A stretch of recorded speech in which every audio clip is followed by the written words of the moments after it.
My bad, the video cut out. So she was helping people to get in, right? And she didn't say nothing. But here's the thing. Before that rejection, this is part two. Before that rejection, I was working under the table 4 or 5 hours. And I was also gambling. And so I was doing it real good. I don't have kids. I don't have a car payment. So I was able to get away with that. And all I did was focus on me. Exercising. I was able to eat whatever I wanted because I was running 5, 6, 7 miles, walking 2 there and 2 back every day. And the only thing that I took that's considered supplement was ashwagandha to lower the cortisol levels. I didn't feel nothing bad. Like they were looking at me like, "Damn, you're crazy. Like, how are you able to run every day?" And it was that transmutation, right?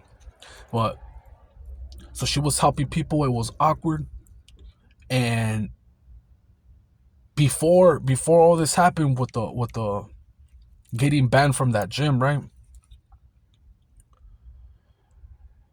She triggered me. She triggered me. She was talking to that gym dude, that the fucking the personal trainer. This personal trainer was slick dissing me for a long time. He would be like, "Oh, your hands are cold. You bet you keep walking."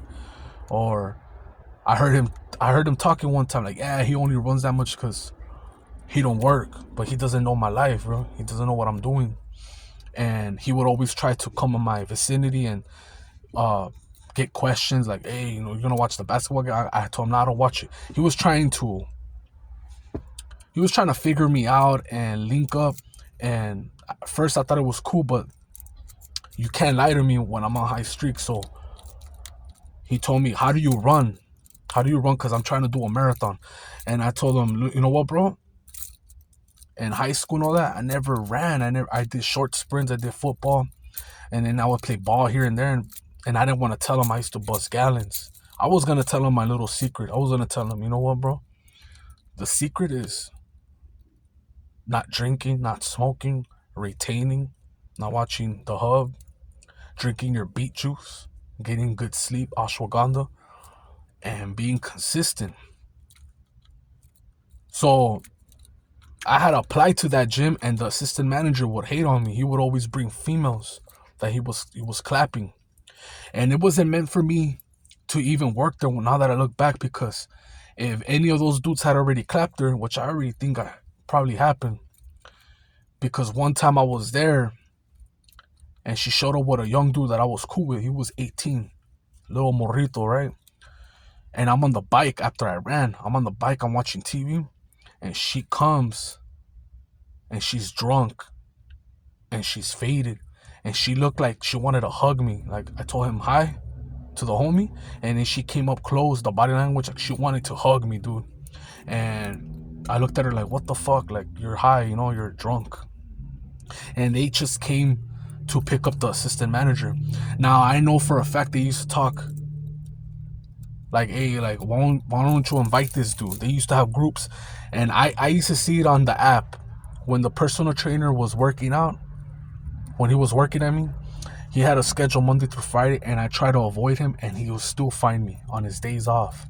So I felt rejected for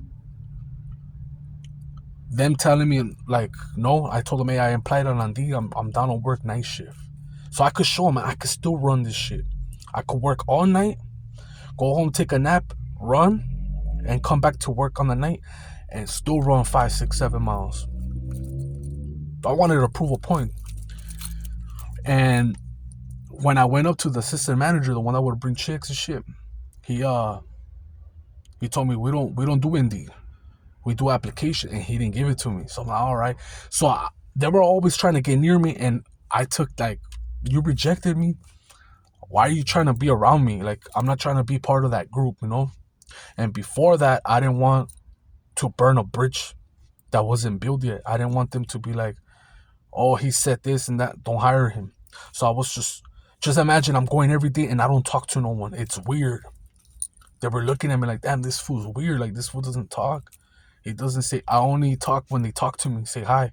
And the body language when they would try to get next to me in the treadmill, clean and all that, and I'm like, fuck. And I didn't care because like I felt rejected, dude. You know, and that was the one itis, the fantasy. But you, if you're not gonna shoot your shot, that one itis shit to me is bogus. Because if she doesn't even know that you're like into her, what's the point? And if you're not gonna shoot your shot, what's the point? If you can't hook up, if you can't meet, what's the point? Like say she's far, she lives in another country. You can't dwell on that. There's too many women out there, and that's why it is good to have friends that are interested in the same thing, and also opposite. Like I've had rocker friends and all that, and that's how I was able to try out rockers. Like, hey, my homegirl, she finds you attractive. And parties, I like me. I'm old school, right? So I would come out in quinceañeras, and I would go to quinceañeras, and I would go to family parties. There's so many different types of women. There's women that just go out with gangsters. There's women that go out to rock events, concerts. There's women that work all day and they just hook up on Tinder every week. And then there's women that are family oriented, that only party with their family and their friends or other family members that bring they hook up with them because, oh, he's part of the family. Like the family trusts it. Like, oh yeah, as long as you drink in front of me. So you have to get out there. Like me, I know a lot of people probably think that I'm capping about my streak, but I've been isolated like Kim Jong-il in North Korea. I haven't been open to receive. Like if even a female comes and asks me stupid questions anywhere, like at the gym or like last time I had one, she told me, hey, this is how you do it. The butterfly, you know, there's a machine where you could work the rear delt and the butterfly chest. She's like, oh, how do you do it? I already knew she wanted it. I'm like, oh, you do it like this. And she kept looking at me, and I just went back and did my shit and looked straight. I didn't get her number, nothing. And before all this, the shame that I had was from the corn hub, from watching her all those years. And it's the shame, and when you stop, you get rid of that shame. Now my only shame that I have right here is not holding it down with a job. That's it. Once I get that, I'm good. There's no problem. There's no problem with me. Like I'm straight. I'll probably even stop doing SR because ain't nobody doing it.